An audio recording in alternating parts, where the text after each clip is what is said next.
Welcome to the Starlight Pet Talk podcast, where we'll talk about and explore ways to help pet parents and future pet parents learn everything they need to know to have a happy and healthy relationship with their pet.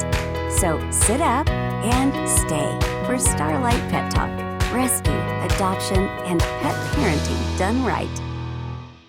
All right, welcome to Starlight Pet Talk. I'm your host, Amy Castro, and in this episode, we're going to hear one person's experience going from an original thought of getting a dog from a breeder to ultimately deciding to adopt a rescue dog. So my guest today is not only a colleague in the speaking and leadership training profession, but she's also a really good friend, Laurie Hall. Welcome to the podcast, Laurie. Hello, Amy. Thank you. I am super honored to be on your podcast and to share the story of this little lady and then another guy, Kobe, who was kind of the start to it all. You'll hear more about that in just a second. Yeah, awesome. So, obviously, Hazel, who is the dog that you adopted from Starlight Outreach and Rescue, was the second dog, and Kobe was dog number one. So, why don't you tell us a little bit about his story, and then we'll get into why on earth would anybody want another dog? No, I'm just kidding. Yeah. Happy to share. Amy, you have no idea the difference that you make in people's lives. So it's an honor to share that story with other people too. So in 2020, we unfortunately lost both of our dogs. I had a greyhound, and she died at the very beginning of February 2020. And then my husband had a boxer, and he died in June of 2020, right at the beginning of June. And they were just both kind of old age related. My greyhound did unfortunately have bone cancer, but it was apparently a really slow progressing one. And so we unfortunately had to put her down because she broke her hip in a place where it just wasn't fixable. So super, super sad, Yeah, that's hard. And 2020 was like such a good year anyway, right? Yeah, don't get me started on that. Yeah. So we, in June, when we had to put the boxer down, thought, we've had dogs for about 12 or 13 years now, maybe we'll take a break.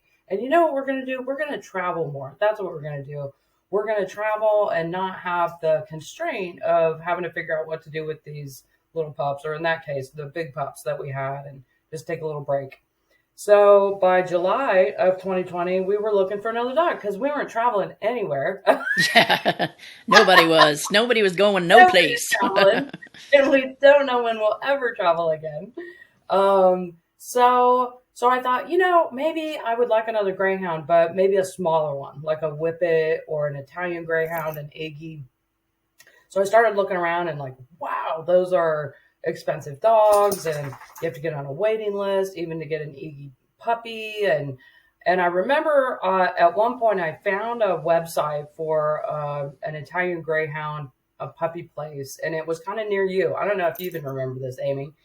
And I reached out to you and I said, hey, have you ever heard of these people? Are they reputable? I don't want to continue to fund somebody that's not taking care of pets, that's right. Just maybe making money off of them.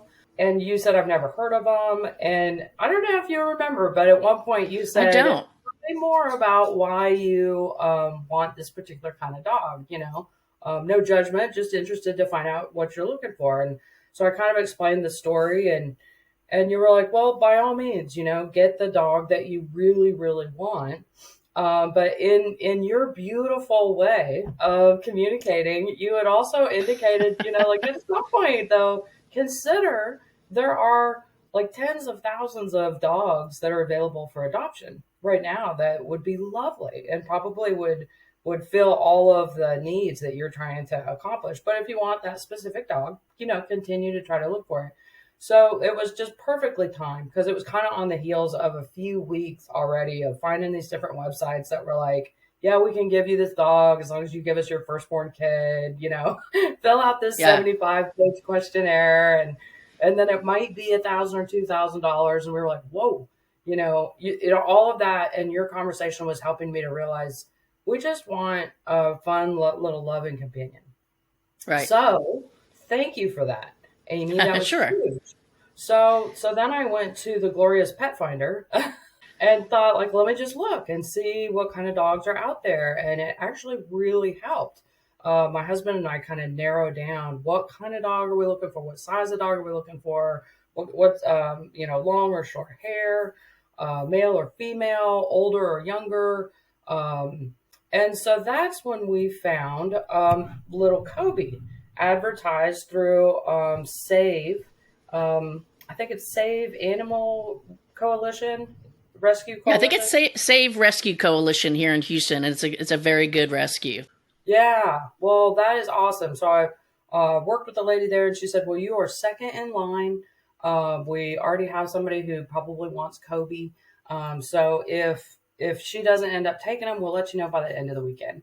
And so we never heard anything, unfortunately, by the end of the weekend. But you can already see how the story went. So we thought, well, we'll keep looking. We'll keep looking for another dog. We thought Kobe was super cute, though, and it just seemed like he'd be a good boy. And so I kind of let it go. But then I was doing a vision board with another one of our colleagues, another colleague, Amy. And of course, I had a picture of Kobe. And I'm looking at the vision board up there, and it says "Shelter Pet Life of the Party," along with all these other things that I was hoping to attract in 2020 and beyond. And so I you can't make this up. I had literally just glued the picture of Kobe in place on my vision board, and I get a phone call. Like, the vision board stuff's still out. My friend Amy's still sitting there doing her vision board. And it's the woman from Save, and she says, "Hey, Kobe's still available. Would you like him?" Oh, wow. And I'm like, woo, woo, God bless That's his people crazy. in amazing ways. So we said, of course we'll take him. So that's when we got little Kobe, who you might hear a little in the background talking to his younger sister.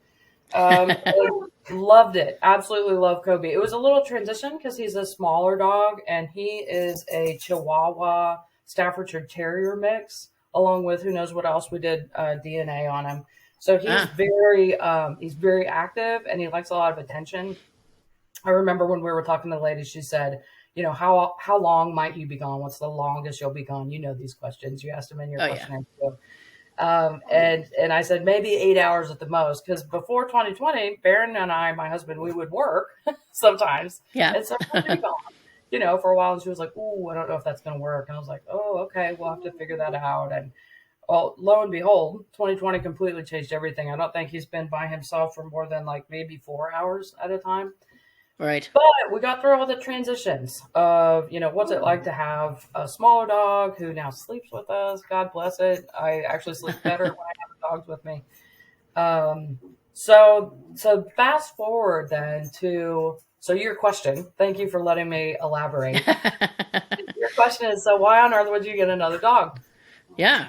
So by about the spring of 2022, we had been thinking, maybe we're not as active as Kobe would appreciate. He's great about just being able to nestle up with us, but maybe it would be nice to have a dog that Kobe could play with. As you can see, they're sort of playing in the background.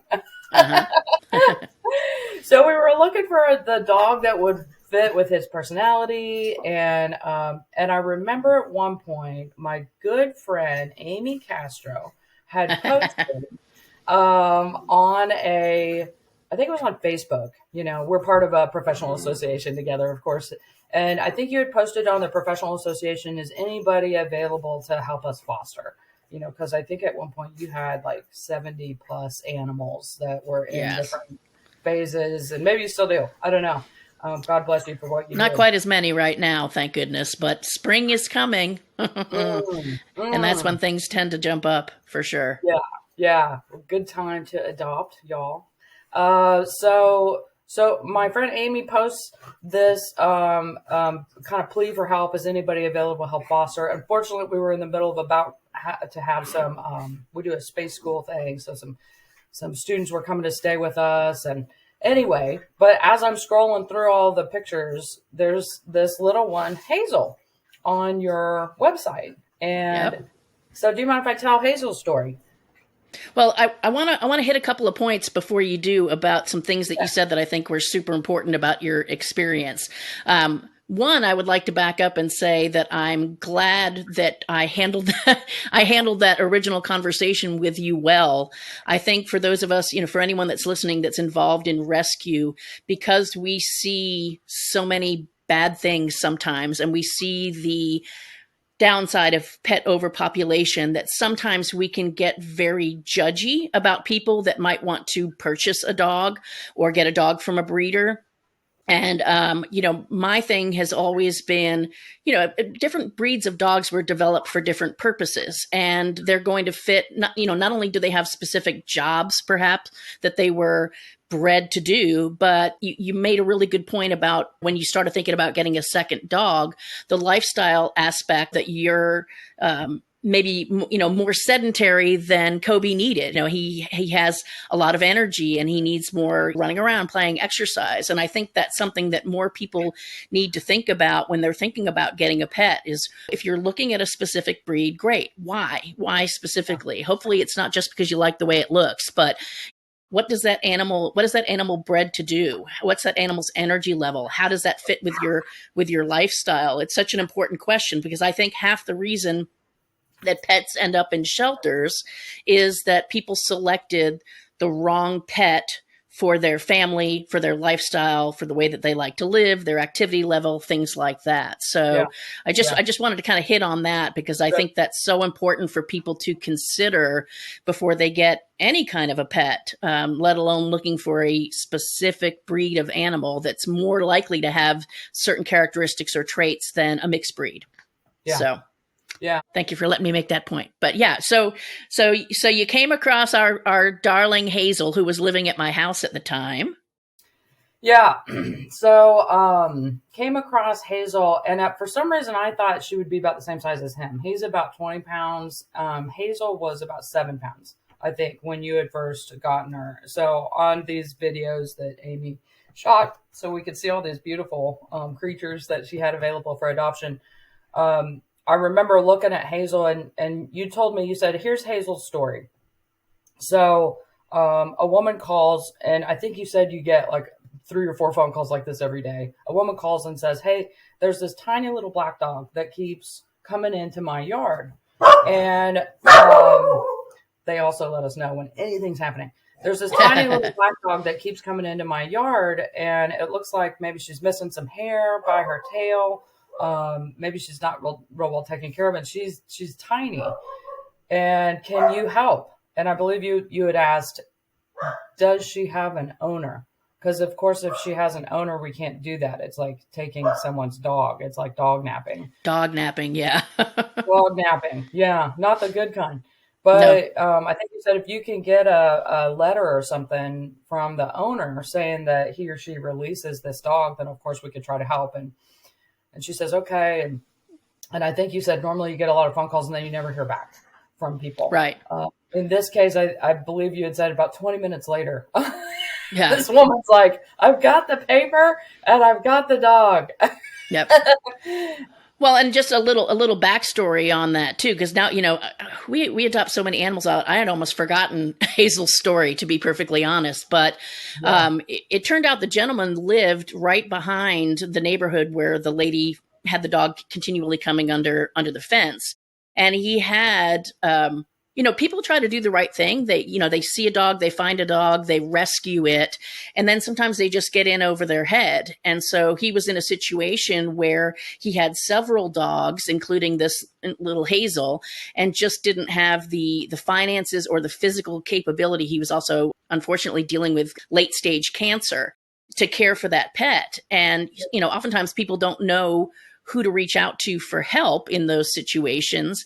And so not only is the person suffering because they feel bad about it, but the animals suffer because they're not getting the heartworm treatment or flea medication or whatever care, good nutrition that they need. So it's really, I think, important that we keep an eye out for things like that. Don't always assume that, because this is another thing that happens in our world in rescue, is that you'll post an animal that you find that, this animal is riddled with fleas or it had heartworm. And the first thing that people want to do is jump on and vilify the person who owned the animal. Like, how can anybody do that? And just really make make them feel bad. I mean, either make the person feel bad or say bad things about that person. And yes, I'm 100% on board that there are bad and abusive people in the world, but I think there's also a lot of people that just get in over their head. You know, their intention was good. They just didn't have whatever it took to do the follow through to do right by the animal.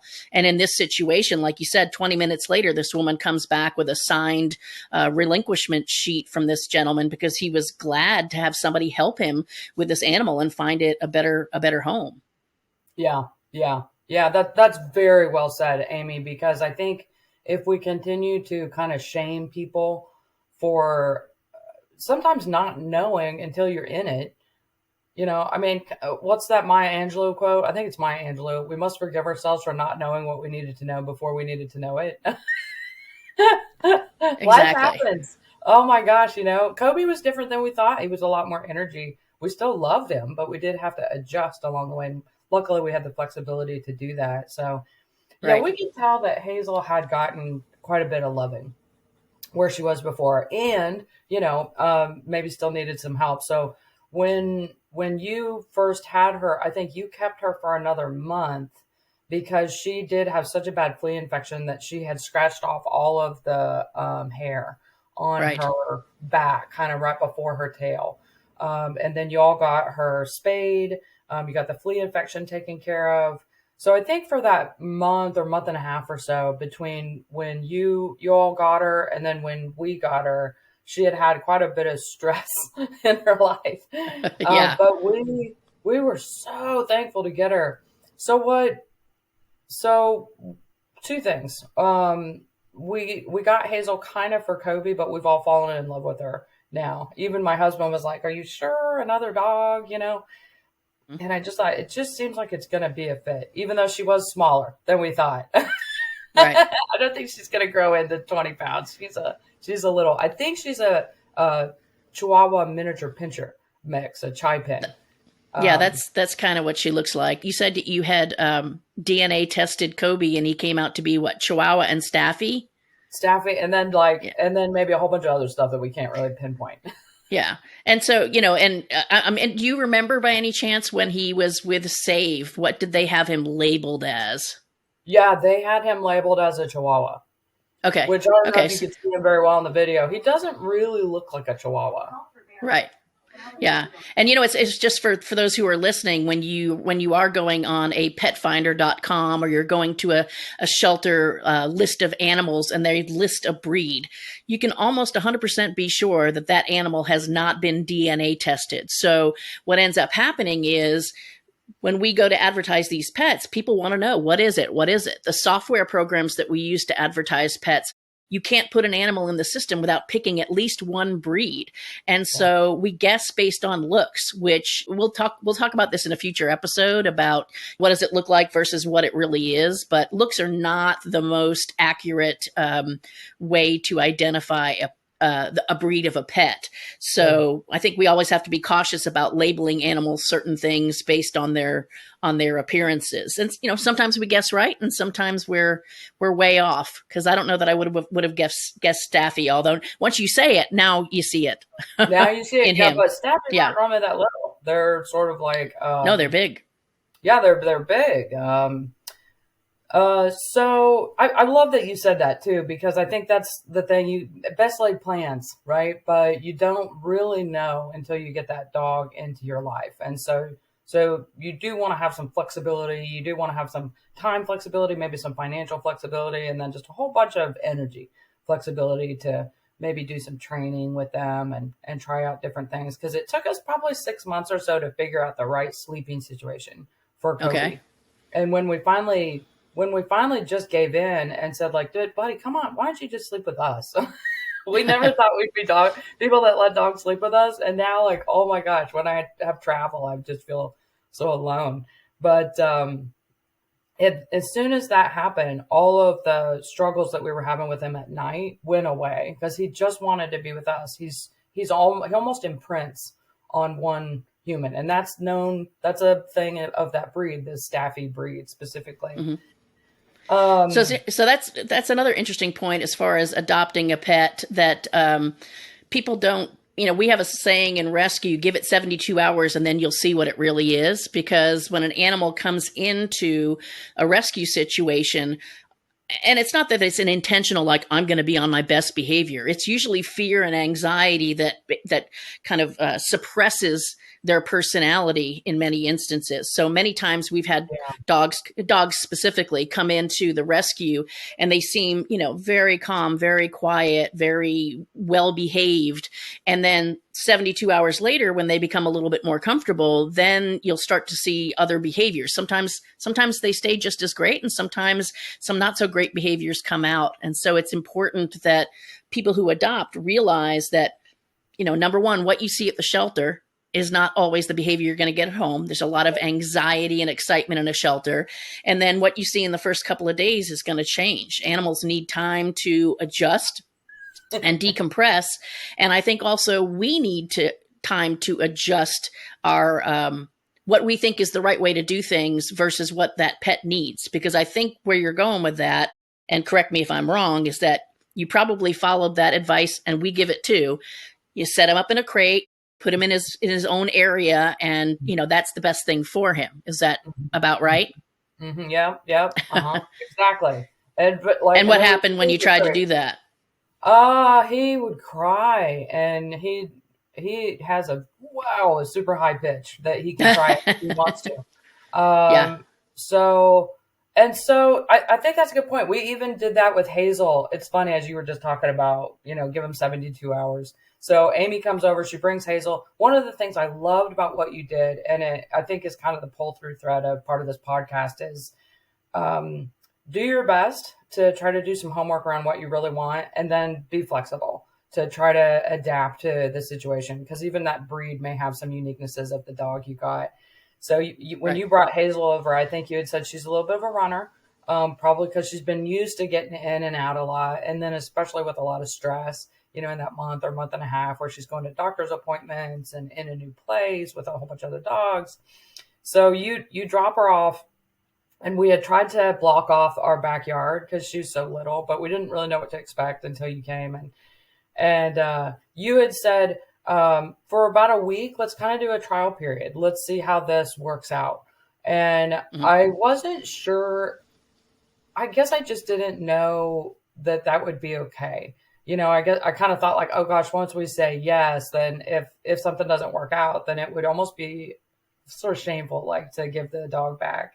And you said, absolutely not. We want you to take a week or two to have that trial period and just make sure that it's working, and we'll do everything we can to try to help you. So that was one of the things I loved about you and Starlight specifically, is that I felt like you really worked with us.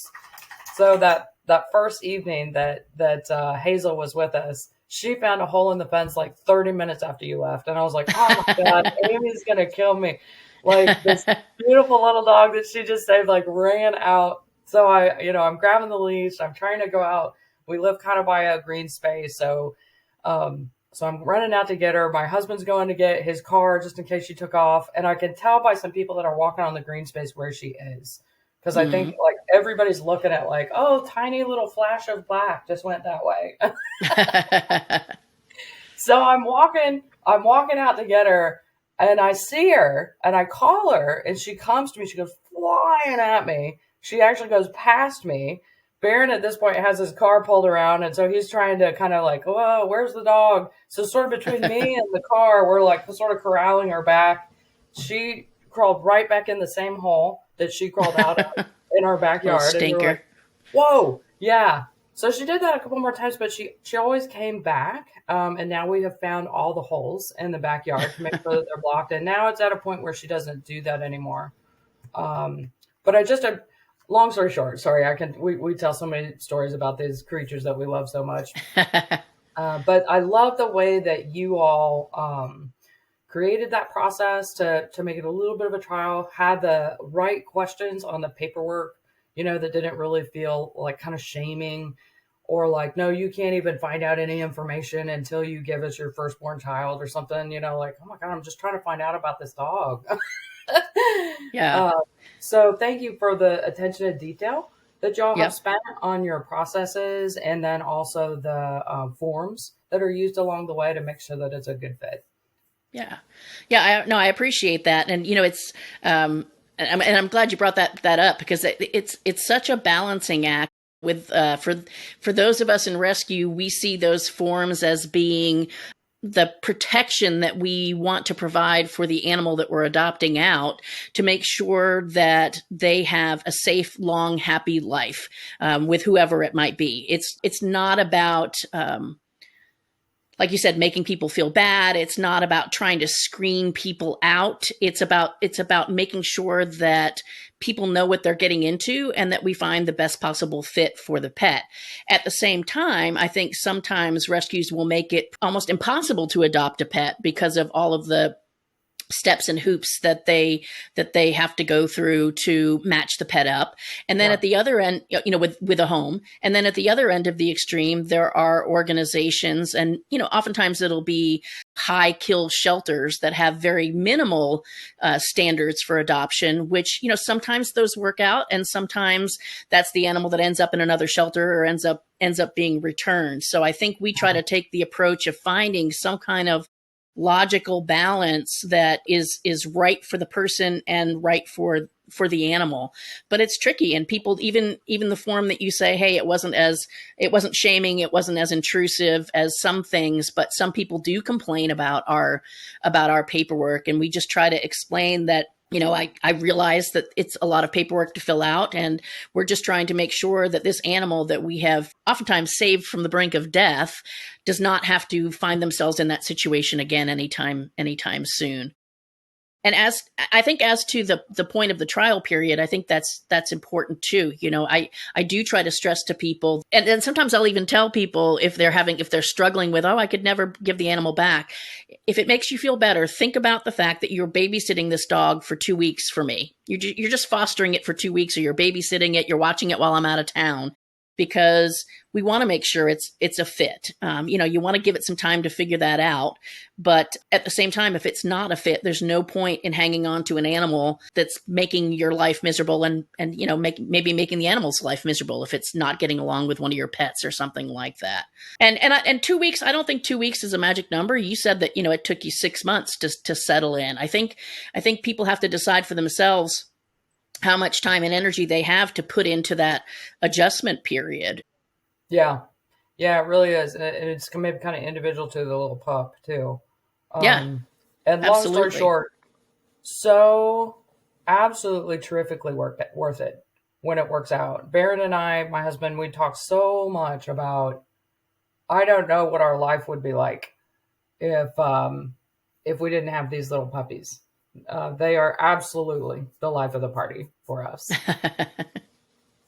Well, that's great. I'm so glad that everything worked out. You're happy with those guys, that they get along well as brother and sister. So have you had any thoughts about adopting a third? Because I've got some in the pipeline. No, I'm just kidding. No pressure. We No have, pressure. and my husband just was like, no. Yeah, everyone's got their number limit. Everyone's got their number limit, and also legal limits. There are legal limits in many communities as to how many pets you can have too. So it is important to know that. So to summarize, and I know you've made some great points of advice along the way, but if you had to summarize kind of some top bits of advice that you would give to somebody else who's gone through what you've gone through in seeking a pet, adopting a pet, transitioning a pet, any particular things that you'd want to share as a last thought, that lasting thought for them to hear? No pressure. No pressure at all. Just think about, just like any relationship, what you're willing to put in to the relationship for the rewards that you can get back out. I had always thought I was a cat person. And then when my first dog, I realized I'm a dog person. Maybe a lot of people feel that way. I still love cats too. I don't think this little guy and cats would work out quite as well, but dogs are just this fountain of unconditional love. And God bless it in 2020. I know we needed that. So this created the heart of our home. And then little Hazel Bunny she's just so cute. She gives my husband a facial sometimes at night, but so think about what you're willing to put into the relationship, and remember on those forms, while they may seem kind of maybe long or gosh, why are they asking me this? It really forced us to think about how would we handle that situation. So there's a lot of thought behind that, some integrity behind that. And then just go with your gut, go with what feels right. And then I think the universe provides a lot through people like Amy. So thank you for your vision, and thank you for what you're doing to try to help these little guys that ultimately make our lives better too. Yeah, it's definitely a labor of love. I never thought when I started the rescue, Starlight Outreach and Rescue back in 2017, that it would kind of take over my life as much as it has. But it definitely gives my life meaning to see animals find great homes like your two guys have found with you. So I really, really appreciate you so much taking your time. I know you're busy to visit with us today and share your experiences. And for those of you who are listening, if you like what you heard today, make sure you subscribe to Starlight Pet Talk and keep on listening. If you have ideas for the show, we want to make the show as interactive as we possibly can, and we want to make sure that we get your questions answered and your ideas addressed. So make sure you go to our website at www.starlightpettalk.com and submit your show ideas. If you'd like to be a guest, or you know somebody who has had an unusual experience or a great experience adopting a pet or acquiring a pet, or you know any pet experts that you think would be a great fit for the show, make sure you send them our way as well. So thank you so much for listening, and we'll see you next time on Starlight Pet Talk. You've been listening to the Starlight Pet Talk podcast. We're glad you joined us to gain new insight on the many loving ways to adopt and care for your pets. Be sure to subscribe so you'll never miss an episode. And if you want more information, go to starlightpettalk.com, because your pet can't talk. Be sure to join us next time for Starlight Pet Talk.